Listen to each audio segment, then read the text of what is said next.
Well, good morning, everyone. I'm Jennifer Hirado. I'm the Director of Environmental Planning and Community Resilience here for Broward County, also now jointly holding the title of Chief Resiliency Officer.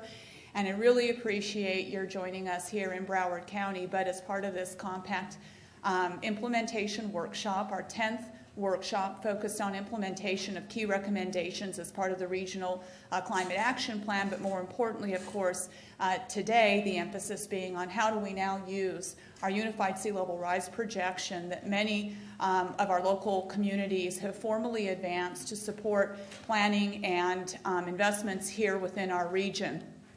We know it's an early start today. We have actually over 200 registrants for today's meeting, so I know people will be dribbling in as we move forward, but for the sake of staying focused on the agenda for today, we're going to go ahead and move in and just know that the room's going to be filling up over the next several minutes. But I do want to thank you for prioritizing participation in today's workshop. We view this as a very key discussion to what happens next in the region. And we know that those who are here today play very critical roles in terms of your professional responsibilities and service within the community.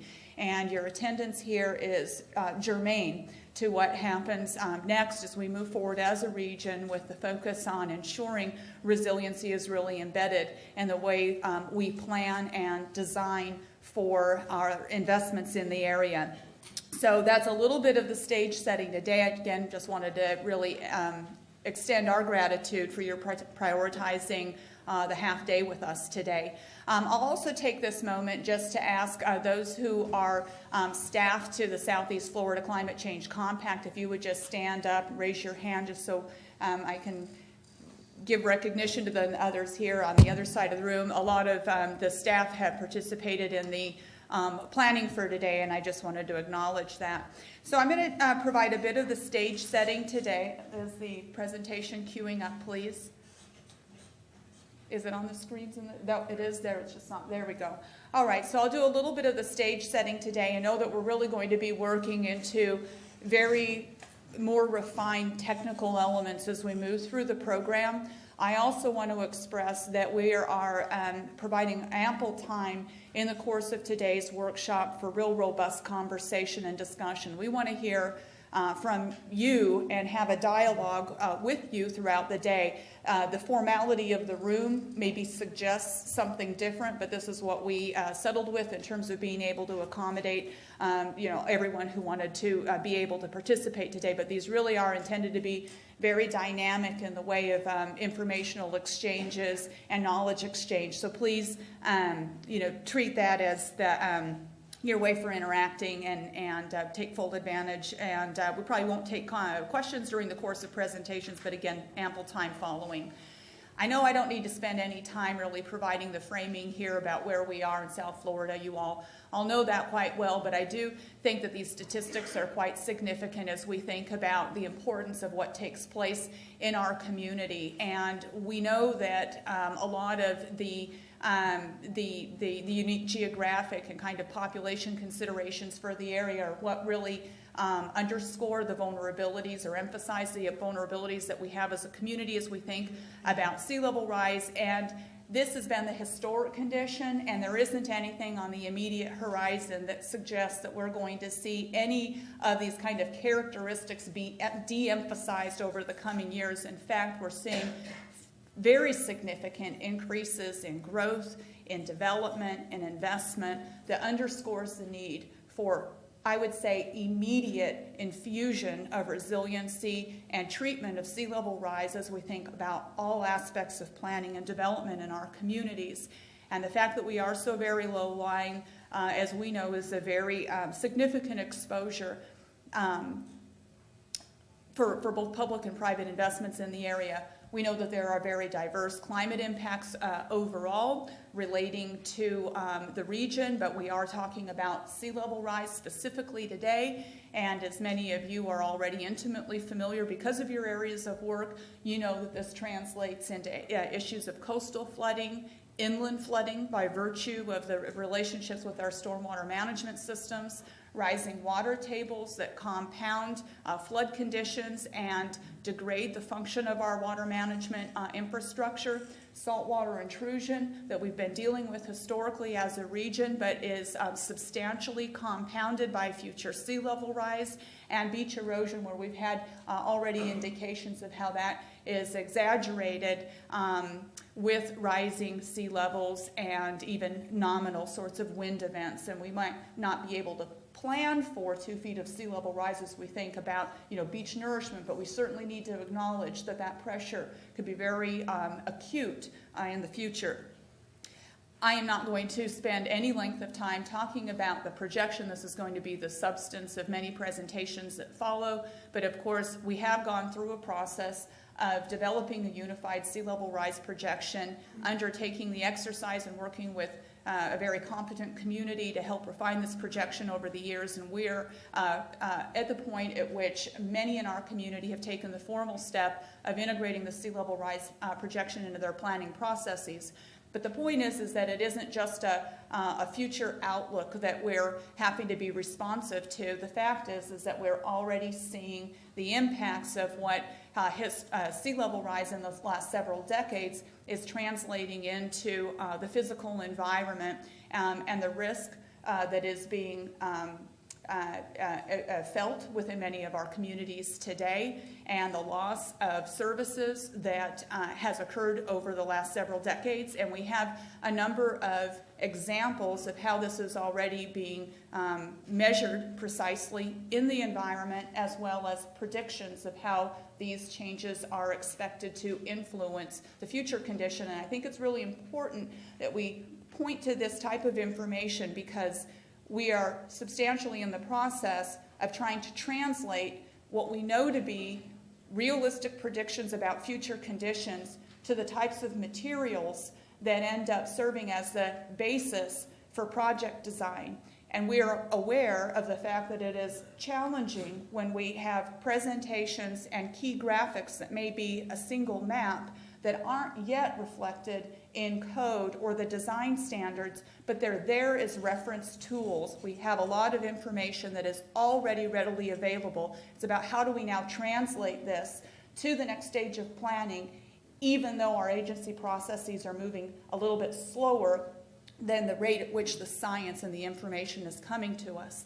So there is ample information. We have groundwater, and of course, as I'm a Broward County employee, some of the examples that I will share are specific to Broward County, but by no means is the availability of data limited to Broward County. So these are examples of what is available. We do have USGS monitoring wells that provide a long-term measure of historic condition with respect to the groundwater elevations. And we know that we have wells in Broward County in our coastal environment where there is a very clear trend of rising groundwater elevations that reveals that standards that have been developed based upon historic conditions are no longer relevant when we consider the change that has occurred in the last 20 years. And this information is it is amply available. It is not only indicative of, or I would even say reinforcing of many of the observations that community members have made over the last 10 years about sluggish operations. And why? Well, because many of the systems were designed under a very different condition that is no longer the reality.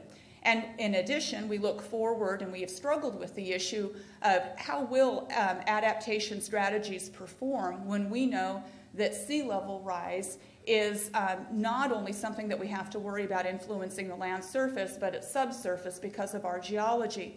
And so we've undertaken modeling studies with the USGS to look at how much more could we potentially anticipate in the way of changes in groundwater elevations, and how will that influence the way that we think about engineered solutions for adaptation. And the work that we've done with the USGS has revealed that there is a very direct correlation between the rise in groundwater elevations and sea level rise in a predictive scenario. Under this scenario, we looked at a number of scenarios, but in this particular graphic, 2.5 feet of sea level rise. And what it shows is that in the red areas, it's a predictive response of 1 to 1. sea level rises 1 foot, so too does the groundwater elevation.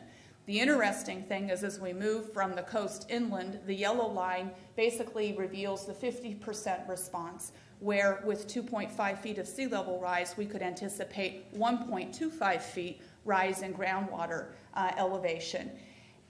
That line pretty much marks or tracks the location of our salinity control structures. So we can think about how does this similar information translate to environments north and south of us, although there's a great deal of model information that's available for those communities as well. But even looking into Broward County, underscoring the fact that it isn't just a coastal issue. We are demonstrated with these findings that the change in groundwater elevation is even expected to extend further west than the salinity control structures as a function of sea level rise. And the response is well beyond 95. And so this type of model information is available. It's non-proprietary. It is available for application as we think about how do drainage systems need to be designed in order to account for these types of changes. We have a lot of work that's been done with regards to saltwater intrusion. We won't emphasize a lot of this today, but the point being that under low, medium, and high scenarios, we know that there is a dramatic shift inland. We see that there are coastal wells that will continue to be threatened, and this information is available also for consideration with regards to water supply planning and how we need to plan for additional demands. We know that there are direct implications for emergency management. This is information that was presented by an individual with FIU as part of a ULI analysis. This was focused on shifts in the storm surge associated with Hurricane Andrew under a variety of sea level rise scenarios, but there's also a lot of work that's being undertaken by, for example, Peter Shane with the University of Florida, a lot of storm surge studies in the region, but what these do show is that that there are significant changes in the magnitude of surge that would provide implications for transportation infrastructure, other systems, emergency evacuation routes, emergency planning, etc. That is another facet of impact that needs to be incorporated into our processes. So the implications are diverse relating to drainage systems, water, wastewater, stormwater systems, the functionality of septic tanks as sea level groundwater elevations rise. How are those going to function? Clearly, we have, again, real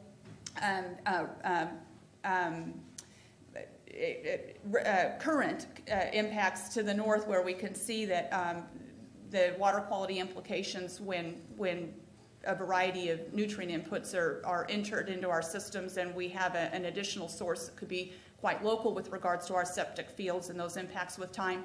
Water management operations, the reliance upon gravity systems, we know need to be modified with changes in sea level. And when we looked at systems in Broward County, the one pump that we do have operating would need to operate 24 hours a day under future sea level rise conditions just to maintain existing water levels. So that's information, again, available through hydrologic models that we've developed, that our partner counties are developing, and it indicates that we can't rely upon the historic operational conditions and protocols as a basis for how we anticipate water management systems are going to function in the future. And so again, all of these types of realizations leading to the communities working together, developing a regional climate action plan, and we have a number of recommendations within that action plan that are focused on gaining common ground with regards to climate resilience and risk reduction, emphasizing the importance of unified approaches, and an organization of resources and planning that's designed to establish a more predictable physical environment. I mean, that's what we're losing today, where we can no longer, in the absence of redefining the way we think about the resiliency and the design approach within the community, we end up inheriting a reduced level of service that creates an environment for greater individual economic losses, impacts, an uncertain economic environment because of the magnitude of potential like flood events. And so by organizing resources in a different way, we can help to mitigate for that. So we're looking to achieve consistency with regards to our plans, our codes, a systematic approach, and it's integral to how we move forward because of the integration and the dependence that we have on investments that's happening in one area or at one site as it relates to a larger community, or in fact the reliance upon shared infrastructure. And so having a common foundation and reference point for how we're going to view and plan for the future condition ultimately is what the community will need, because we see what happens when we have inconsistency in infrastructure. We know, and that's underscored in some of the additional graphics. And in the absence of making those investments, of course, we've looked at sea level rise vulnerability just based upon taxable value, but it doesn't take into account public infrastructure. It doesn't take into account economic losses. We know that the impacts are occurring today. This isn't novel any longer. Inland, coastal, all of our communities are starting to see the implications of what happens when stormwater systems are clogged and drainage cannot occur, when salinity control gates can no longer open because it's a high tide and we'd see backflow of water into the systems, or because we're seeing overtopping of seawalls during these high tide events. What we have had the benefit, though, of is not seeing these conditions essentially occur during extreme rainfall events or storms. And I think that we're all quite nervous about having a combination of these events short term, but long term we have to anticipate that that's going to be the condition that we need to plan for. And there is, again, a lot of investment that's happening in the community today. And ironically, these investments are happening in the footprint of flooded areas. You see the mobilization of equipment in areas that are drowning with high tide impacts. And even though we might see individual improvements on a site-by-site basis, we have to think about access, associated infrastructure, shared infrastructure that's going to connect these development sites. And the inability to leave it to an independent site-by-site consideration without any real contemplation of the long-term strategy. It affects workforce housing. This is an example from Florida Keys. It affects water management operations by our municipalities that are having to troubleshoot systems because stormwater systems are not functioning during high tide events.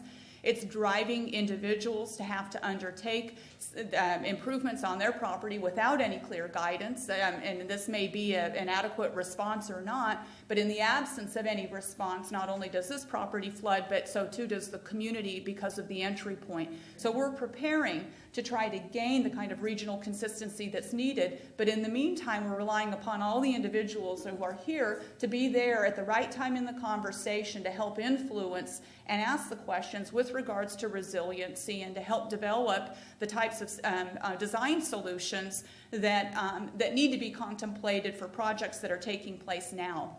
Absent that, we know that there can be major investments that aren't deriving the benefits that are intended because they're not paired with equivalent investments across the street.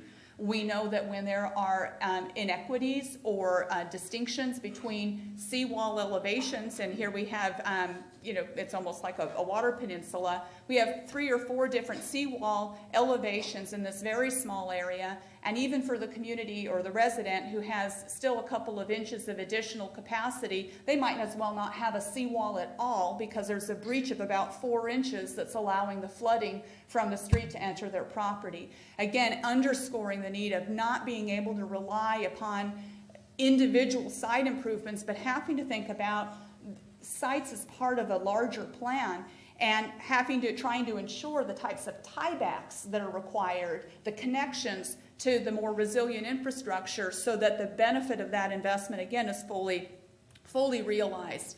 So we know today, and we have examples, individuals jumping in the canals or into their canoes or racing to their cars to try to pull them out of the streets before the salt water moves in.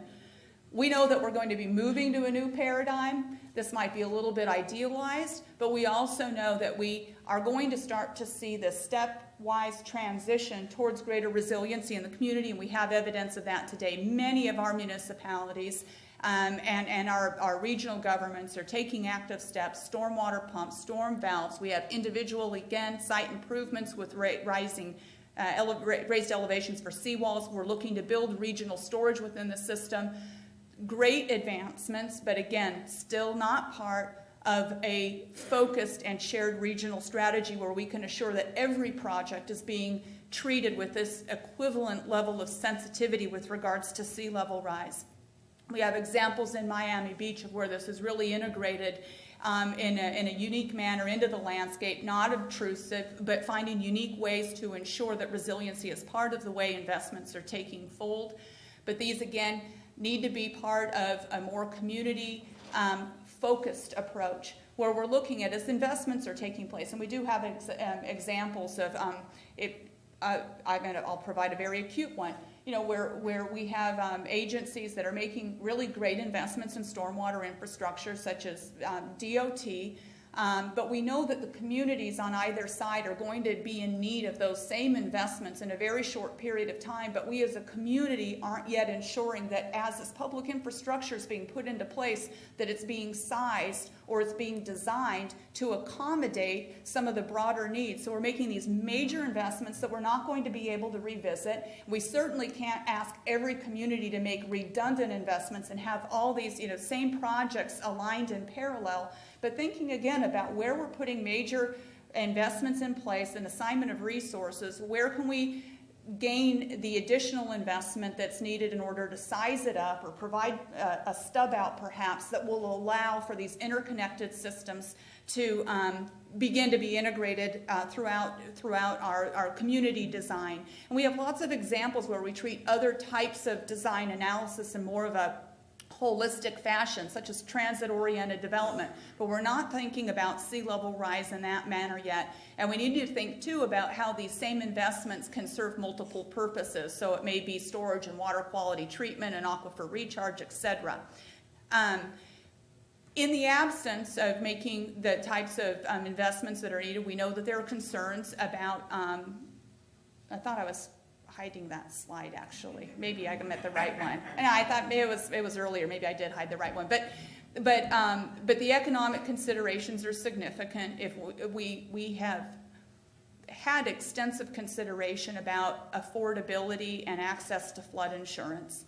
And if we allow development to continue to take place and we're not planning for the future condition, we'll pretty soon find that the insurance rates are catching up with our vulnerabilities. So we need to hedge against that. We also know that if we allow development to take place, that creates an incredible burden on the public sector or the community to support all of the infrastructure that wasn't adequately considered in the development process, that's going to be an unmanageable expense for the community as well. And when we end up in a circumstance like that, then it starts to have the cascading of effects of potentially affecting bond ratings and potentially affecting the cost of private investment in the community. And we've had a great deal in the way of recent conversations about the interconnectedness of these economic sectors and how we're all mutually invested in one another. And again, the critical issue is to intervene early and use the opportunities today to avoid that scenario. And it provides a great investment opportunity, as others recognize, as we get to really demonstrate infrastructure and serve as a source of expertise. The question becomes all the more severe when we look at the economic development, which we clearly celebrate as a region, and we know that growth is going to be taking place. But this isn't just seasonal growth. It's not a seasonal population. We're anticipating that this is a resident population that's going to stay. We'll have a responsibility for meeting the service needs of this community. And the growth in the South Florida area in our urban environment is the fourth largest, fastest in the United States. That's incredible. And again, we have all this evidence of what's taking place with regards to the doubling of population in downtown Miami, the growth of hotels and condos in Fort Lauderdale and Hollywood. And we're not equivalent, we're not treating yet all of those investments with the sensitivity for sea level rise. We're losing an incredible opportunity with an immense infusion of funds that's happening in South Florida today, and we're not all following the conversations, the design, and the planning process appropriately to ensure that there's accountability. And we've had conversations where there's been debate about whether or not the site should have been developed with an additional consideration of sea level rise, and the acknowledgement, well, that's too challenging, we can barely meet FEMA today. Well, maybe it's not the right project, or it's not the right site for that project. We need to be able to have those communications, because if we don't take those tough decisions today, it's even a tougher circumstance tomorrow. We've had, and I know I'm running short on time, but we've had recent modeling done by Swiss Re, or they did it, and they shared the results with us, just acknowledging that because of the development that has taken place in the community in the last, since 2009, so 7-8 years, given the development that's taken place in that time, there has been a very significant rise in the amount of exposure losses that would occur with these design storms and surge with sea level rise. These are the sea level rise scenarios, principally because of the concentration of development. Some of that has to do as well with property values, but the point being is 50% of this exposure could have been mitigated through resilient design according to their modeling results. So it's not, again, that we're going to avoid all risk, but we can mitigate for a great deal of it. So this, again, shows the economic losses that are anticipated under those sea level rise and storm conditions. And this is the basis for which there has been such a community conversation about how are we going to address this. Again, you're here today because we are in joint ownership of the Unified Sea Level Rise Projection for planning purposes. All 4 of the counties in Southeast Florida have formally adopted that. Many of our municipalities have. I'll acknowledge in Broward County, about 50% of our municipalities have agreed that this is going to be the basis for planning for sea level rise. And the question is, well, what does that mean, and what do we do with that? We've been holding implementation workshops to help prepare all of these key economic sectors for this conversation. We don't want to, of course, receive a lot of pushback, but when we talk about how we're, again, mutually invested in what happens next, I think that there's a growing desire to ensure that we be responsible in how we proceed. We know that we cannot afford, again, the delays or treating casually what happens next. There's too much that's occurring in the region today with growth rates that show no indication of declining. If we don't begin to ensure that we're asking the right questions and that we're designing for the right conditions, we have the very likelihood of continuing to see questionable or even poor investments in areas of heightened exposure, not because we shouldn't be investing, but because the investment doesn't reflect the right design considerations. We have major implications with regards to the affordability of living and working in a community where flood risk is just untenable. The rates cannot be accommodated, and especially for the working class. And that is, I think, a major concern for the mortgage industry. It's not so much whether or not sea level rise happens within the term of the mortgage, it's that can people afford the flood insurance that's required for that mortgage, and we can see those shift, overnight. The other is, again, the liability that ends up being inherited by the broader community because we have not ensured that as investments are taking place that there is a collective treatment of the associated infrastructure, and so the investment can be accomplished. The investors have left the area, and in 10 years when the region or that area is being flooded with sea level rise, who's left to have to come back and collectively bring up all of that infrastructure? And that's probably not sustainable when you think about the costs that communities are already having to contend with today with water, wastewater, and other major capital requirements. We've talked about the bond rating considerations, that of private financing, and just the uncertainty of an economic condition. We've got examples in our nation today, communities that are terribly struggling because of not necessarily this issue, but what happens with the cascading effects when you see local finances and bonding be so weakened, and it disincentivizes financing, and it's too uncertain of an environment. Now you can't afford the investments that were needed in the first place. But we are in an incredibly attractive position in the end. I mean, our region has perhaps more information available today to support planning. It's not debated. It's collectively received and supported and being endorsed, not only by local governments, but by our academic partners and community members, readily used as very well vetted and well-founded and defensible information for planning purpose.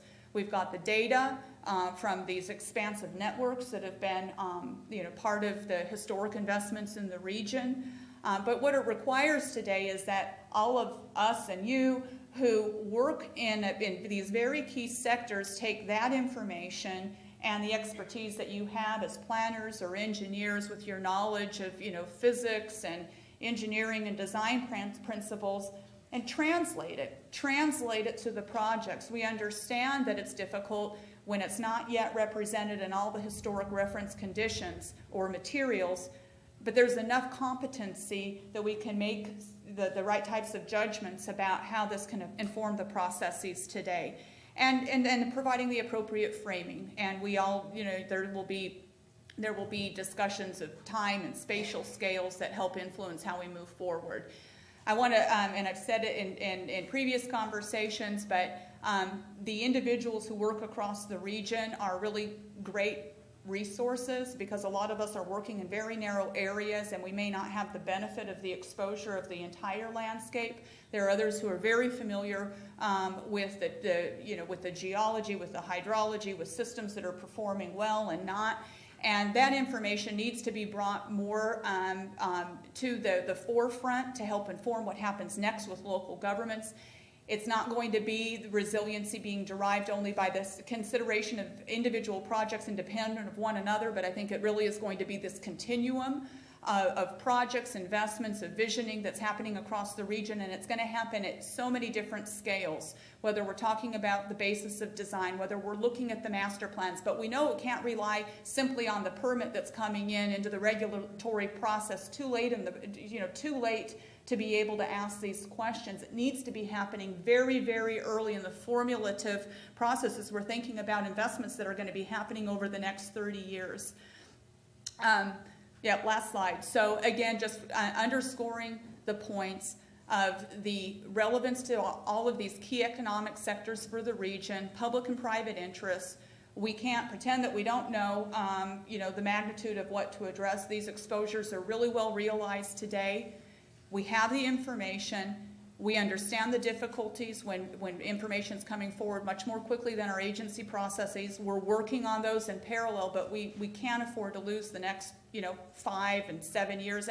And while these other references may not have been updated for 20 years because it was a fairly predictable and stable environment, we know we're going to see these numbers and these references continue to change on a more frequent basis as we're responsive to what's being observed in the community. And so we're going to, as a matter of professional responsibility, need to be anticipating and looking forward and not necessarily always looking back to those historical references.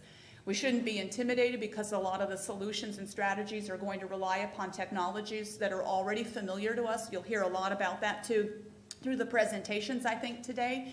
And just closing with one more statement about how about the importance of immediate action, and that just our community as a whole, physically and financially, cannot afford those delays. So with that, I'll conclude and turn it back over to Nancy.